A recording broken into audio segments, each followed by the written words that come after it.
Hello students, good morning to all students. आज मैं start करने जा रही हूँ अपनी जीपेट की सीरीज़, जिसमें कि हम सबसे पहले मैंने अनाटमी की स्टार्ट करी है MCQs according to your syllabus only. आपके सिलेबस के अकॉर्डिंग ही एमसीक्यूज़ रहेंगे। तो स्टार्ट करते हैं पहले चैप्टर से। आज introduction to human anatomy and physiology का फर्स्ट चैप्टर जो है, उसके अकॉर्डिंगली कैसे आपको एमसीक्यूज़ जो हैं आ सकते हैं, और इसमें आपके बेसिक्स भी क्लियर हो जाएंगे काफ़ी सारे। तो स्टूडेंट्स एंड तक वीडियो देखना ज़रूर, बिकॉज मैं बीच बीच में जितने भी हैं एक्सप्लेनेशन भी दूंगी थोड़ी थोड़ी, और साथ साथ में आपके डाउट्स अगर होंगे तो वो आप कमेंट में मेंशन कर देना, मैं आपको उसका रिप्लाई दे दूंगी। ठीक है, तो स्टार्ट करते हैं। सबसे पहले स्टूडेंट्स क्वेश्चन आता है इसमें, फर्स्ट जो चैप्टर है आपका हैब का ह्यूमन अनाटमी एंड फिजियोलॉजी का, इसमें सबसे मोस्टली क्वेश्चन आता है कि इंटेंग्यूमेंट्री सिस्टम जो है वो किसको रेफ़र करता है। तो स्टूडेंट्स, इंटेंग्यूमेंट्री सिस्टम जो होता है वो स्किन को रेफ़र करता है। जो हमारी स्किन होती है ना, उसकी जितने भी जो हमारी स्किन है क्या एक्चुअल में, स्किन हमारी एक तरह की प्रोटेक्टिव लेयर है सेल्स की, है ना। मतलब कि आपने देखा ही है ना कि हमारी स्किन लेयर जो है एक प्रोटेक्टिव लेयर है, हमारी जो सेल्स हैं उनको बचा रही है। मतलब कि ये पूरी बॉडी में लगी हुई है ना, ये कवर करती है पूरी body, it covers whole body as a protective layer of a cell. ठीक है, तो मतलब ये जो इंटेंग्यूमेंट्री सिस्टम आपसे पूछा जाए तो क्या होता है, तो आप बता सकते हो कि स्किन के रिगार्डिंग है। तो स्टूडेंट्स, अगर हमारे जो बाकी ऑप्शन है ना, तो वो भी हमें माइंड में रखने पड़ेंगे कि बाकी ऑप्शन का क्या मतलब है। अगर वो सपोज मान लो कि वो रॉन्ग है, तो क्यों रॉन्ग है? तो रॉन्ग है तो मतलब देखो, इनवॉलेंट्री सिस्टम, इनवॉलेंट्री का मतलब क्या होता है, जो हमारे मतलब कि ऑटोमेटिक काम करता है, मतलब कि हमारे कंट्रोल में नहीं होता। इनवॉलेंट्री मतलब जो हमारे कंट्रोल में नहीं है, मतलब जैसे आपका हार्ट पंप कर रहा है, आपके कंट्रोल में नहीं है। आप ब्रीथिंग, सांस लेते हो, आपके कंट्रोल में नहीं है। सलाइवा, आप सलाइवा की फॉर्मेशन होती है ना, सलाइवेशन होती है, तो मतलब कि वो आपके कंट्रोल में नहीं है। ठीक है, तो अगर बात करी हार्ट मसल्स की, तो हार्ट मसल्स जो होते हैं वो हार्ट के कार्डियक मसल्स जो होते हैं वो हार्ट के मसल्स जो हैं उसके रिगार्डिंग है। तो ये भी हमारा इंटेंग्यूमेंट्री सिस्टम में नहीं आता, है ना। तो वॉलेंट्री सिस्टम स्टूडेंट्स, अगर ये हमारा इनवॉलेंट्री जो है, जो ऑटोमेटिक है, तो वॉलेंट्री मतलब जो हमारे कंट्रोल में है, जो हमारे जैसे हम सुन रहे हैं, लिसनिंग कर रहे हैं, है ना, हमारे कंट्रोल में है। अगर हमें ज़्यादा नॉइस आती है तो हम कान बंद भी कर सकते हैं, है ना। हम इधर उधर जाके मतलब कि प्लेस बदल सकते हैं, है ना। बहुत सारी चीज़ें मतलब हमारे कंट्रोल में है ना। लुकिंग, देखना, वो भी हमारे कंट्रोल में है। स्पीकिंग, बोलना, मैं चाहूँ तो बोलूँ, नहीं तो मैं नहीं बोलूँगी। ठीक है, तो मतलब ये हमारी जो चीज़ें हमारे कंट्रोल में हैं, इनको बोलते हैं वॉलेंट्री सिस्टम। ठीक है, जो हमारे कंट्रोल में आती हैं, अंडर हमारे कंट्रोल में आती हैं, जो कंट्रोल में आती हैं वो होता है हमारा वॉलेंट्री सिस्टम। जो हमारे मतलब कंट्रोल में नहीं है, जो ऑटोमेटिक है, वो हमारा क्या है सिस्टम, इनवॉलेंट्री। स्टूडेंट्स, बहुत सारे पॉइंट्स जो हैं आपने माइंड में रखने हैं ये, मतलब कि इसके जैसे आपको ऐसे ही आपने जब अटैम्प्ट करोगे अपना जीपेट या कोई भी आप कम्पिटिटिव एग्ज़ाम अटैम्प्ट करते हो, तो उसमें अगर आपको ऐसे क्वेश्चन आ जाते हैं, तो अगर सपोज मान लो आप दो में कंफ्यूज होते हो ना, तो ऐसे आपने बाकी ऑप्शंस को भी देखना है, चेक करना है कि वो क्यों नहीं है, अगर वो है तो वो क्यों है ना। मतलब ये चीज़ें करके करोगे ना, तो आपका काफ़ी सारे जो पॉइंट्स होंगे वो मतलब कि इसमें क्लियर हो जाएंगे कि आपको आंसर कौन सा देना है। नेक्स्ट स्टूडेंट, सेकंड क्वेश्चन है, न्यूरोलॉजी इज़, मतलब कि न्यूरोलॉजी जो है वो किसकी स्टडी है। तो न्यूरोलॉजी जो है हमारी यहाँ पे नर्वस सिस्टम की स्टडी है। ठीक है स्टूडेंट्स, जो नर्वस सिस्टम होता है उसकी स्टडी को ही हम न्यूरोलॉजी बोलते हैं। फिर यहाँ पे स्टडी मसल्स की, अगर मसल्स की स्टडी हो तो उसको मायोलॉजी बोलते हैं। ठीक है, MYOLOGY, मायोलॉजी बोलते हैं। ठीक है, एक्सक्रीटरी सिस्टम की हो तो हमारा यूरिनरी सिस्टम आ जाता है। ठीक है, स्टडी इंटेंग्यूमेंट्री सिस्टम की तो हमारी स्किन की स्टडी होती है ना सारी, तो मतलब कि इसमें हमारी स्किन की। अच्छा, एक बात बताऊँ मैं, इंटेंग्यूमेंट्री सिस्टम में हमारा जो स्किन होता है ना, स्किन की सारी स्टडी, मतलब कि स्किन के डिसऑर्डर, स्किन के रिगार्डिंग जितनी भी उसका स्ट्रक्चर है, स्किन का कितने क्या फंक्शंस हैं, वो सारा इंटेग्यूमेंट्री सिस्टम में आ जाता है। तो इसमें इंटेग्यूमेंट्री सिस्टम में आपके नेल्स, ग्लैंड, हेयर ये भी आ जाते हैं। बट ज़्यादा पोर्शन हमारा ज़्यादा स्किन का कवर किया हुआ है, ठीक है। तो इसलिए हम इसको स्टडी जो है हमारी स्किन की उसको इंटेंग्यूमेंट्री सिस्टम बोला जाता है। तो स्टूडेंट्स जो हमारा न्यूरोलॉजी है, नर्वस सिस्टम की स्टडी जो है, ये मतलब कि किस के लिए रिस्पॉन्सिबल होती है, तो इसके बारे में थोड़ा सा और हम डिटेल में जान लेते हैं। जो सिस्टम रिस्पॉन्सिबल होता है ना कंट्रोल एंड कोऑर्डिनेशन करने के लिए various function of the body, हमारे अलग अलग फंक्शन जो बॉडी कर रही है उसको कंट्रोल करना एंड कोऑर्डिनेट करना, ये सारा सिस्टम रिस्पॉन्सिबल कौन करता है? हमारा नर्वस सिस्टम, ठीक है। नर्वस सिस्टम में हमारा क्या आ जाता है? ब्रेन आ जाता है और हमारी स्पाइनल कॉर्ड आ जाती है, ठीक है। ब्रेन और स्पाइनल कॉर्ड हमारी आ जाती है, साथ में हमारी सेंसरीज एंड मोटर नर्व्स आ जाती हैं, ठीक है। ये सेंसरीज नर्व एंड मोटर नर्व्स जो होती है ना, यही रेगुलेट करती है हमारे ऑर्गन्स को, मतलब कि यही एक इंफॉर्मेशन लेके जाती है, एक रिस्पॉन्स क्रिएट करती है, ठीक है। यही हमारी सेंसरी और मोटर नर्व है। हम टच करते हैं किसी चीज़ को, हमें गर्म लगती है, किसी गर्म चीज़ को टच करते हैं तो गर्म लगती है, तो हम हाथ पीछे कर लेते हैं, तो वो हमारी जो सेंसरी सिस्टम ही हमारा जो हमारे सेंस जो होती है हमें बताती है, तो वही हमारा ब्रेन के तक इंफॉर्मेशन पहुंचाती है, तो वही हमें पता चलता है कि हमने अपना हाथ को पीछे करना है। तो ये हमारी सेंसरी सिस्टम से ही करते हैं सारा, है ना। तो ये मतलब कि हमारा जो सिस्टम है सारा नर्वस सिस्टम, हमारा ब्रेन, स्पाइनल कॉर्ड की स्टडी सारी जो आ जाती है इसमें, और जितनी भी सेंसेस हैं स्पाइनल कॉर्ड जितनी भी हैं हमारी सेंसरी नर्व्स हैं और मोटर नर्व्स हैं वो भी इसमें इंक्लूड है, ठीक है। और बॉडी जो हमारी एप्रिशिएट रिस्पॉन्स देती है हमारी इंटरनल और एक्सटर्नल स्टिमुलाई, जैसे मैंने अभी आपको बताया कि आपने गरम चाय को हाथ लगाया, पीछे कर लिया, है ना, तो वो हमारा इंटरनल एक्सटर्नल स्टिमुलाई एक रिस्पॉन्स मिल जाता है। तो उसकी सारी स्टडी जो है हमारी सेंस सिस्टम की, हमारे नर्वस सिस्टम के अकॉर्डिंगली, उसको हम सारा न्यूरोलॉजी बोलते हैं, उसकी स्टडी को हम न्यूरोलॉजी बोलते हैं। लॉजी का मतलब ही स्टडी होता है और न्यूरो का मतलब कि नर्वस सिस्टम, ठीक है। ऐसे ही हमारा मसल्स जो होते हैं, मसल को हम मायोलॉजी बोलते हैं, ठीक है। नेक्स्ट स्टूडेंट्स, थर्ड क्वेश्चन है कि which of the following is sensory organ. हमारे सेंसरी ऑर्गन कितने हैं? तो स्टूडेंट्स हमारे 5 सेंसरी ऑर्गन ही हैं, ठीक है। 5 तरह के होते हैं हमारे सेंसरी ऑर्गन। अगर आपसे क्वेश्चन कोई वैसे भी पूछे कि सेंसरी ऑर्गन कितने टाइप के हैं आपके, तो आप बता सकते हो कि 5 टाइप के हमारे सेंसरी ऑर्गन हैं। मतलब सेंसरी ऑर्गन का पता चलता है जिसमें से सेंसेस पता चलती है, कोई स्मेल करना, टेस्ट पता चलता है, स्मेल पता चलती है, ठीक है। हम देखते हैं, हमें दिखाई देता है, साइट हमें पता चलती है ना। तो मतलब ये सारी हमारी जो है हमारी सेंसेस, हमें कोई चीज़ गर्म लगती है, हमें कोई टच करता है, ऐसे पिन खोबे हमारी स्किन पे, तो हमें पता चल जाता है ना, फील होता है कि हमारे मतलब ये ड्यू टू सेंसरी सिस्टम से ही हो रहा है। तो सेंसरी सिस्टम जो है हमारा, इसमें 5 सिस्टम आते हैं। हमारा एक नोज जो कि हमारी स्मेल के लिए होता है, आइज़ जो कि साइट के लिए देखने के लिए होती हैं, टंग हमारी टेस्ट के लिए होती है, ईयर हमारे सुनने के लिए होता है, ठीक है। स्किन हमारी जो प्रोटेक्टिव लेयर और टच के लिए होती है, मतलब कि हमें टच वगैरह फील पता चल जाता है कि ये सेंसेस हमें पता चल जाती है। तो सेंसरी ऑर्गन जो है, अगर आपसे पूछा जाए कि सेंसरी ऑर्गन कौन कौन से हैं, तो आप बता सकते हो नोज़, आइज, टंग, ईयर, स्किन। ये सारा किसके साथ बना हुआ है? हमारा सेंसरी सिस्टम के साथ। और ये सारा सिस्टम जो है किस बेस पे काम करता है? सेंसरी एंड मोटर नर्व्स के बेस पे, ठीक है। तो नेक्स्ट हमारा क्वेश्चन है, which organ of body help to filter for blood. अच्छा स्टूडेंट्स, एक बात यहाँ पे, मतलब कि आपको क्वेश्चन जो आता है कि काफ़ी बड़ी क्वेश्चन आता है कि ब्लड को फ़िल्टर कौन करता है, कि कौन सा ऑर्गन जो है हमारा ब्लड का, मतलब कि ब्लड को फ़िल्टर करता है। तो काफ़ी स्टूडेंट्स वहाँ पे लिख देते हैं कि यूरिनरी सिस्टम, मतलब कि बच्चे स्टूडेंट्स यूरिनरी सिस्टम जो होता है वो हमारा ब्लड को फ़िल्टर नहीं करता, वो यूरिन, मतलब हमारा जो न्यूरॉन्स होते हैं उसके द्वारा फिल्ट्रेशन होती है, वो हमारे यूरिन की फिल्ट्रेशन होती है। तो ब्लड की जितनी भी फिल्ट्रेशन होती है वो हमारी किडनीज़ के थ्रू होती हैं, ठीक है। जितने भी हमारा फिल्टर हो रहा है ब्लड, वो किडनीज़ के थ्रू हो रहा है। और हमारा यूरेटर, यूरिनरी ब्लैडर, यूरेथ्रा, ये सारा यूरिनरी सिस्टम के रिगार्डिंगली है, ठीक है।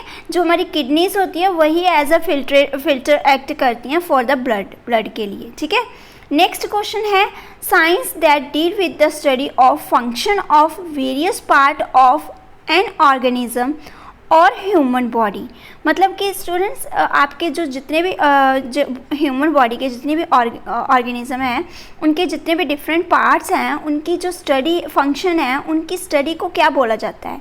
तो उनकी स्टडी को फिजियोलॉजी बोला जाता है। हमारे पार्ट्स जो हैं, हमारी फिजिकल पार्ट्स हैं ना, मतलब हमें दिखाई देते हैं ना, तो वो हमारी एक तरह की फिजियोलॉजी है, मतलब कि वो हमारी फिज़िकल स्टडी कह लो, और वो हमारी फिजियोलॉजी, उस टर्म को हम फिजियोलॉजी बोलते हैं। तो फिर आप बोलोगे कि मैम हमें एनाटॉमी क्यों नहीं बोल सकते उसको? एनाटॉमी का मतलब होता है कि सारी जो बॉडी का स्ट्रक्चर है उसकी डिस्क्रिप्शन, मतलब बॉडी का जो स्ट्रक्चर है उसका अंदर पूरा क्या भरा हुआ है, उसमें क्या क्या प्रेजेंट है, और जितना हमारी बॉडी के फंक्शन, मतलब फिजिकली वो क्या दिखा रही है, वो हमारा फिजियोलॉजी होती है। और जो हमारा डिस्क्रिप्शन है सारी बॉडी की, मतलब कि अंदर क्या प्रेजेंट है उसके, तो वो सारी एनाटॉमी होती है। ठीक है, तो ये डिफरेंस होता है हमारा एनाटॉमी एंड फिजियोलॉजी में। तो टर्म फिजियोलॉजी जो है वो फिजिक्स से डिराइव की गई थी, जो इसका मतलब होता है कि नेचर। और फिजियोलॉजी एक साइंस है जो डील करती है study of function of various parts of organism और ह्यूमन बॉडी। ठीक है, तो मतलब ये क्वेश्चन आप आंसर दे सकते हो कि जो हमारा एनाटॉमी एंड फिजियोलॉजी में ये डिफरेंस होता है थोड़ा सा। और नेक्स्ट स्टूडेंट्स क्वेश्चन आता है ओडोंटोलॉजी किसको बोला जाता है? तो हमारे जो टीथ की स्टडी होती है ना, उनको हम ओडोंटोलॉजी बोलते हैं। जैसे हमारे मसल्स की स्टडी मस्कुलर सिस्टम की, तो अभी हमने पीछे मैंने आपको बताया कि उसको मायोलॉजी बोलते हैं, है ना। जैसे हमारा मतलब कि ये स्केलेटन सिस्टम भी हमारा सारे स्केलेटन की स्टडी आएगी, है ना, मतलब कि हमारे बॉडी की जितने भी स्केलेटन है, हमारी बोन्स हैं, हड्डियां हैं, जो सारी वो स्टडी आएगी। सर्कुलेटरी सिस्टम है, हमारी हार्ट की स्टडी आएगी, है ना। तो मतलब कि ओडोंटोलॉजी जो हमारी होती है वो टीथ की स्टडी होती है। ठीक है, इसको आपने माइंड में रखना है। ठीक है, नेक्स्ट स्टूडेंट्स क्वेश्चन आता है कि कूपर ग्लैंड्स जो होते हैं वो किसका पार्ट हैं? तो वो स्टूडेंट्स हमारा रिप्रोडक्टिव सिस्टम का पार्ट हैं। ठीक है, ये क्वेश्चन आपका आया भी हुआ है, जीपेट में आया भी हुआ है। ठीक है, नेक्स्ट स्टूडेंट्स क्वेश्चन आता है कि जो हमारा एक तरह से हमारा मतलब एग्जांपल दिया है यहाँ पे कि कोई रनर है in the mid way of his race, मतलब कि उस कोई बहुत जल्दी दौड़ रहा है, भाग रहा है, रनर जो मतलब कि भाग रहा है, बीच में उसको रास्ते में क्या हो जाता है, पसीना आ जाता है ना, आता है ना। तो वो पसीना कौन प्रोड्यूस करते हैं? स्वेट ग्लैंड्स प्रोड्यूस करते हैं। ठीक है, उन स्वेट ग्लैंड्स को मतलब कि क्या कंसिडर किया गया है कि वो फीडबैक लूप का कौन सा पार्ट है, मतलब कि वो क्या पार्ट है हमारा, मतलब कि किसी चीज़ का रिस्पॉन्स आना, हम है ना, मतलब कि कोई चीज़ हमारे सपोज हमारे स्वेट ग्लैंड, हम भागे, है ना, हम भाग रहे हैं, बहुत तेज़ से भाग रहे हैं, तो हमें पसीना आएगा। तो वो हमारा पसीना क्यों आता है? हमारे जो मतलब कि अंदर हमारी बॉडी में से जो मतलब कि एक तरह से बोला जाता है कि गंदगी निकलती है बाहर, वो मतलब कि पसीने के थ्रू निकलती है। तो वो पसीना जो है वो हमारे स्वेट ग्लैंड प्रोड्यूस करते हैं। ठीक है, और वो रिस्पॉन्स जो आता है किस वजह से आता है? वो हमारा इफेक्टर्स की वजह से आता है। तो हमने आंसर लिखना है यहाँ पे कि वो रिस्पॉन्स किसकी वजह से आता है? तो हमारा इफेक्टर्स की वजह से आता है। तो जान लेते हैं कि इफेक्टर्स का फंक्शन क्या होता है। इफेक्टर्स जो है bring about responses which restore optimum level such as core body temperature, मतलब कि आपको टेम्परेचर का भी बताते हैं एंड ब्लड ग्लूकोज लेवल का भी बताते हैं।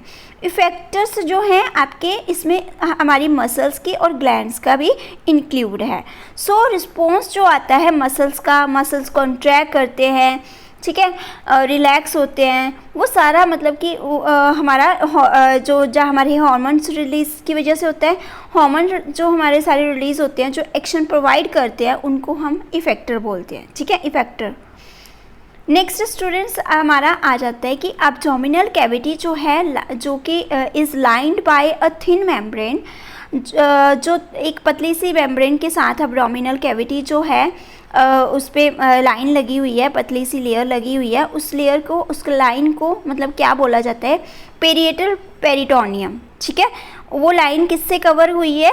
हमारे एब्डोमिनल, मतलब हमारा पेट जो है, एब्डोमिनल पार्ट जो है, उसकी लाइनिंग किससे कवर हुई है? पेरिएटल पेरिटोनियम के साथ। ठीक है। अब पेरिटोनियम एक थिन मेम्ब्रेन है जो कि हमारी होल बॉडी कैविटी को मतलब उस लाइन के साथ कवर किए हुए है, ठीक है। तो ये हमारा आता है, इसका एब्डोमिनल कैविटी जो लाइन है थिन मेम्ब्रेन के थ्रू, उसको हम पेरिटल पेरिटोनियम कहते हैं, ठीक है। नेक्स्ट स्टूडेंट्स हमारा क्वेश्चन है लिगामेंट्स क्या होता है। लिगामेंट्स क्या होते हैं, हमारी जो दो ऑर्गन, कोई भी हमारी बॉडी में दो ऑर्गन की जॉइनिंग को लिगामेंट्स बोलते हैं, एक्सेप्ट हमारा जो स्टमक है, स्टमक को नहीं, स्टमक की लाइनिंग को और बोलते हैं, वो भी मैं अभी बताती हूँ आपको क्या बोलते हैं।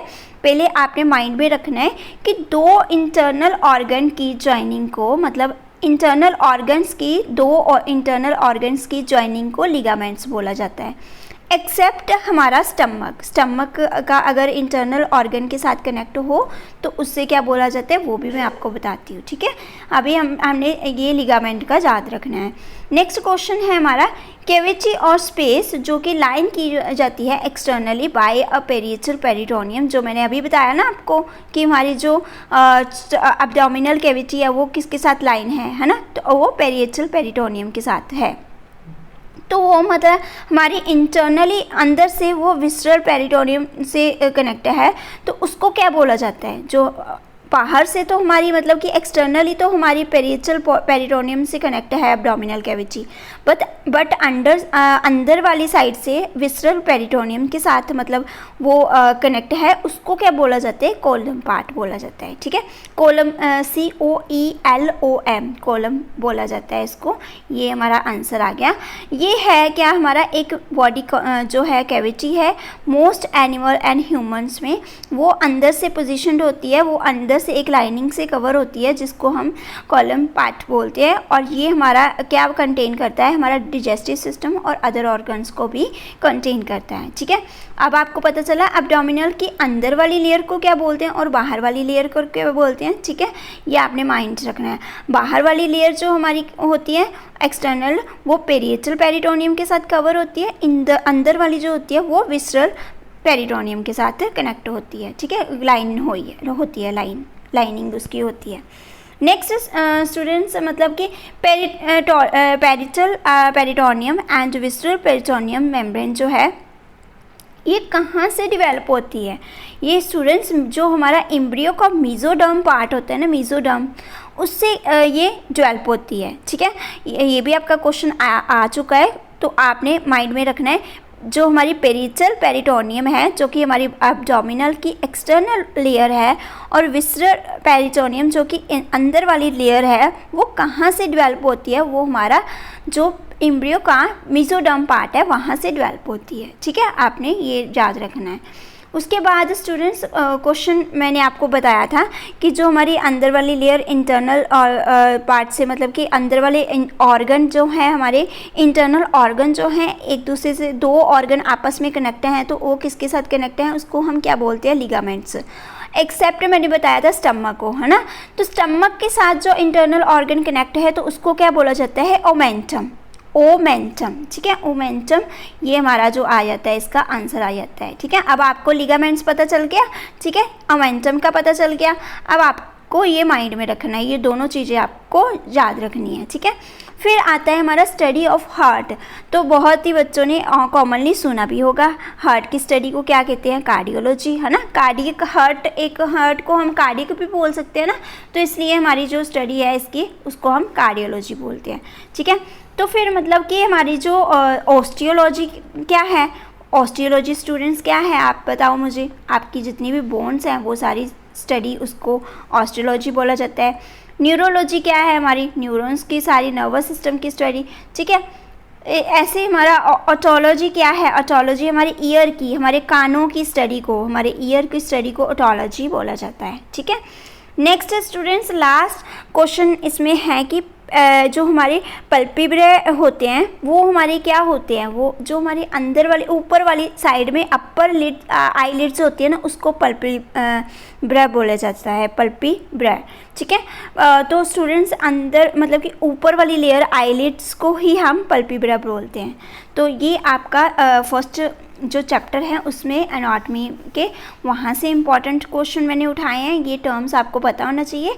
और स्टूडेंट्स ऐसे ही 15 20 में टर्म्स क्वेश्चंस लेके आती हूँ हर एक चैप्टर से। आप बने रहिएगा और साथ साथ में डेली के वीडियो देखते रहना, ताकि मतलब कि अगर सपोज मान लो कि आपको आपके बेसिक्स भी क्लियर होंगे ना, तो आपको आप अपनी फार्माकोलॉजी पार्ट भी करोगे तो आपको ईज़िली टर्म्स का पता होगा, तो आप इजीली उसको समझ पाओगे। तो ये एनाटॉमी इसलिए मैंने स्टार्ट करी है कि सबसे पहले एनाटॉमी से स्टार्ट किया है, ताकि आपको एटलीस्ट एनाटॉमी के बेसिक्स क्लियर हों, उसके बाद हम नेक्स्ट पार्ट में करेंगे। तो स्टूडेंट्स जो भी डाउट है आपसे मैं मतलब कि दो क्वेश्चन पुट करती हूँ, उसका आपने मुझे जवाब देना है। अब मैं स्टूडेंट्स आपको मतलब कि लास्ट में 2 क्वेश्चन पुट करूँगी, उसका आपने जवाब देना, ताकि मुझे पता चले कि क्या आपको समझ आई। स्टूडेंट्स इनवॉलेंट्री सिस्टम क्या होता है और वॉलेंट्री सिस्टम क्या होता है, ठीक है, मुझे कमेंट के अंदर जवाब देना, इसका रिप्लाई करना। Thank you students for watching this video, and for any improvement you can mention in comments. और आपको मतलब कि कैसे आपको और कंटेंट क्या क्या चाहिए, आप मुझे कमेंट्स में बता सकते हो। Thank you.